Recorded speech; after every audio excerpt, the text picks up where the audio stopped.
देखो जी असीं पंजाबी हाँ तो पंजाबी सानू जिथे जिथे सद मारे दी असीं उत्थे उत्थे आवांगे। तो अक्सर मैं जिस टाइम वीडियो बनानी तो लोग मेरे नीचे कमेंट्स करते हैं जांगली, तुहाडी ज़बान जांगली, तुसीं पेंडू हो। लेकिन सानू इस चीज़ कोई शर्म महसूस नहीं होती है। अस्सलाम वालेकुम। वालेकुम सलाम जी। टिकटॉक पर आप माशाल्लाह से छाई हुई हैं, तो आज आप आई हैं प्रेस क्लब में, किस किस लिए आई हैं? देखो जी असीं पंजाबी हाँ तो पंजाबी सानू जिथे जिथे सद मारे दी असीं उत्थे उत्थे आवांगे, क्योंकि असीं अपनी माँ बोली नूं प्रमोट करने आ। टिकटॉक साडे कोल एक ऐसा प्लेटफॉर्म है, मेरे कोल नहीं सारिਆਂ कोल एक ऐसा प्लेटफॉर्म है कि अगर असीं उत्थे अपनी सकाफतां, अपनियां विरसा, अपने रंग ढंग चाल ढलन जो भी हुंदा साडे पंजाबी दे मेले ठेले ने उन्हां नूं असीं उत्थे प्रमोट करांगे तो वो मतलब लोकां 'च एक शौर उजागर होएगा। मेरियां आउण वालियां नस्लां जिहड़ियां अग्गों ने जिन्हां 'च हुण पंजाबी दा शौर खत्म होंदा जा रहा है। असीं लोग ज़्यादा उर्दू स्पीकिंग हो गया, इंग्लिश हो गया, उन्हां वास्ते एक बहुत अच्छा बेनीफिट है। तो इसलिए मैं भी अपनी पंजाबी ज़बान नूं प्रमोट करनी है। तो फिर जिसले पंजाबी दा कोई भी इवेंट होंदा है ये मैनूं जरूर इनवाइट करते हैं। जट फैडरेशन वाले हो गए, कोई भी हो गए, मैं जरूर आनी हाँ इहदे च। पंजाबी दे वास्ते हले तक की कर चुके हो तुसी? देखो असीं ते मतलब घरेलू जियां बीबियां असीं, मैं कोई इस तरह की नहीं है कि कोई किधरे जाके यही है कि अपने मेरे वास्ते तो यही है कि तुहाडे जिवें तुसीं हुणे अपने आस्ते बाहर निकल आए हो इस पंजाबी ने प्रमोट करना, तुहाडे कोल एक तुहाडे कोल माइक है, तुसीं इहनूं प्रमोट कर सकदे हो। मेरे कोल प्लेटफॉर्म है टिकटॉक, ठीक है, मैं उहदे ते अपनी पंजाबी दी चीज़ां दस सकनी, अपनी माँ बोली बोलनी आ, अपने जेहड़े साडे खाने हुंदे देसी उन्हां दे बारे मतलब मेरे कोल एक ही चीज़ है। ये तो हुण अपना अपना हिस्सा साफ पाना है ना, कतरे कतरे ना दरिया बनदा है, जो कोई कर सकदा है।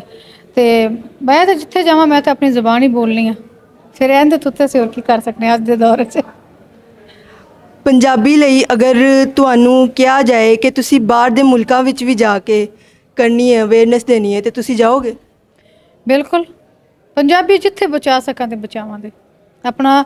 देखो जड़ियाँ विरसा जड़ियाँ कौमां अपने जिहड़ी शनाख्त है ना वो खत्म कर देंदियां ने, वो कौमां भी खत्म हो जांदियां ने, भुल जांदियां ने। इसलिए पंजाबी खत्म होंदी जांदी। अगर तुसीं हुण वेखो तो पंजाबी लोग प्रमोट करना कि लोग बोलण लग्गिआं शर्म महसूस करते हैं।